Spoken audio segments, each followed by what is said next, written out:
25th of September 2025. Of course, our writer this month is Mary Smith, and the source is the Science of Mind magazine daily guides. Here it is. This is good. First quote is from Florence Scovel Shinn. She was very well known in the New Thought movement in the first half of the 20th century. Extremely good author, and I've read some of her stuff. Worth looking up, actually. Florence Scovel, Scovel, and then Shinn, Shinn. Look her up. Embrace a healthy dose of curiosity. I'm from Florence Scovel Shinn. Infinite Spirit, give me a definite lead. Reveal to me my perfect self-expression. Show me which talent I am to make use of now. As I said, Florence Scovel Shinn. And Ernest Holmes says, turn to the light within. Believe in yourself. Have confidence in the high impulsions that come to you. Listen deeply to the divine nature that forever imparts itself to you. In other words, your intuition. And this is from Mary Davis. As we seek to learn more about our life's purpose, we will benefit from a healthy dose of curiosity. Most of you got cats know that cats are incredibly curious. Does it benefit them? I don't know, but they seem to enjoy it. And she goes on to say, I have a little experience with that from my childhood. Living with my mother was like taking a decades-long masterclass in curiosity. She was like a wild-eyed child, always in awe, often wondering how things worked or why things are the way they are. She asked lots of questions and listened to the answers as if there were no place that she would rather be. She was an avid student of spirituality, of medicine, and of the natural world. And through it all, she embodied the humble essence of beginner's mind. She was open-hearted, open-minded, and joyful in her quest to learn. This kind of joyful curiosity can serve us well in our own quest to uncover clues about our own unique gifts and talents.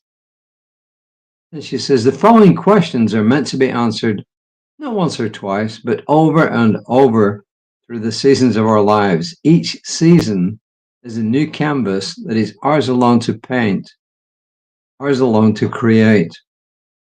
And then she says, some we've heard before. Well, what brings you joy? And then what breaks your heart? What are your strengths and talents? What do you value most? What captivates your interest? What gift or talent could you share? And what are your highest dreams? I'm going to repeat that slowly. So if you want to write it down, you can do. Take note. What brings you joy? We've heard that lots and lots of times. What brings you joy? And then in other ways we've heard, what breaks your heart? What breaks your heart? And then we've heard, what are your strengths and your talents? What are your strengths and your talents? Sometimes you even need to go and ask other people what they are because you don't always see them. And then what do you value most in life, right? What do you value most? What captivates your interest? And what arouses your curiosity? What every day, all days, some days, maybe, what captivates your interest? And then kind of related to the others, what gift or talent could you share? What gift or talent could you share? You got to do the others before you can come to that one. And what are your highest dreams? What are your highest dreams?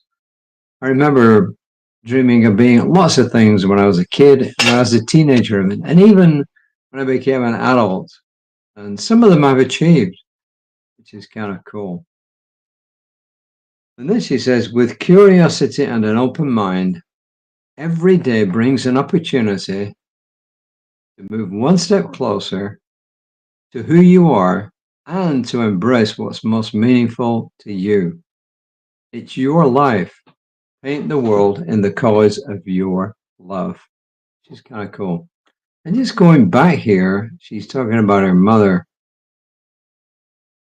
She says, she asked lots of questions and listened to the answers as if there were no place that she would rather be. And then she goes on to say, and through it all, she embodied the humble essence of beginner's mind. There's Shunryu Suzuki wrote on the subject of beginner's mind, and a famous quote from him is, in the beginner's mind, there are many possibilities. In the expert's mind, there are few. Don't become an expert. Well, what she means by that, and what Shunryu Suzuki meant by that is, don't get too big for your boots. Remember, there's somebody out there who knows more than you about something. Even the, quote, major experts, unquote, somebody knows stuff more than they do, sometimes even on their own subject. And when you're open to learning, it just expands your mind, Remember the old story about he had a mind like a steel trap? Yeah, nothing got in or nothing got out. So you don't want to be like that. So be open-minded. Look, cats are curious. As I said, does it benefit them? I don't know, but they do seem to enjoy it. So, let me see, where is our affirmation for today? Oh, here it is.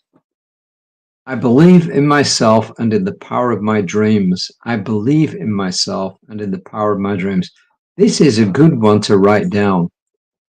And when you've written it down, speak it out loud to yourself. And if English is not your first language and it's easier, translate it into your own language and then speak it out loud to yourself. Whatever works for you. If English works for you, fine. If it doesn't, and I know some people who watch this, English is not their first language. So whatever works best for you. But remember, my mentor, Bob Proctor, said that when you engage all three senses, when you see it, you can see it. When you write it, you're engaging touch. And then when you speak it out loud to yourself, you're engaging your hearing. So you're engaging sight, sound, and touch.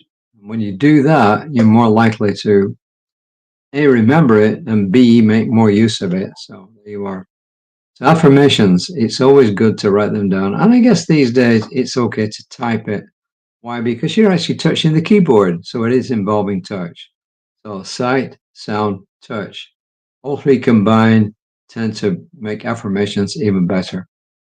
So look out for my colleague, Reverend Lisa Ryan, who is, like me, a Science of Mind minister with Centers for Spiritual Living and also an assistant minister at Creative Life Spiritual Center. Look out for her tomorrow morning about 9:15 on Creative Life Spiritual Center's Facebook page.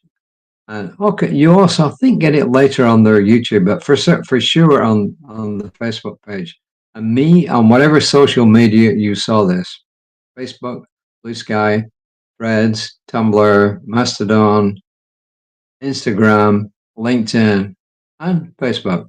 That's it. So there you are. Until tomorrow, please take care of yourselves and remember, the light of God surrounds us. The love of God enfolds us. The power of God protects us. The presence of God watches over us. Everywhere we are, God is, and all is well. Until next time, namaste.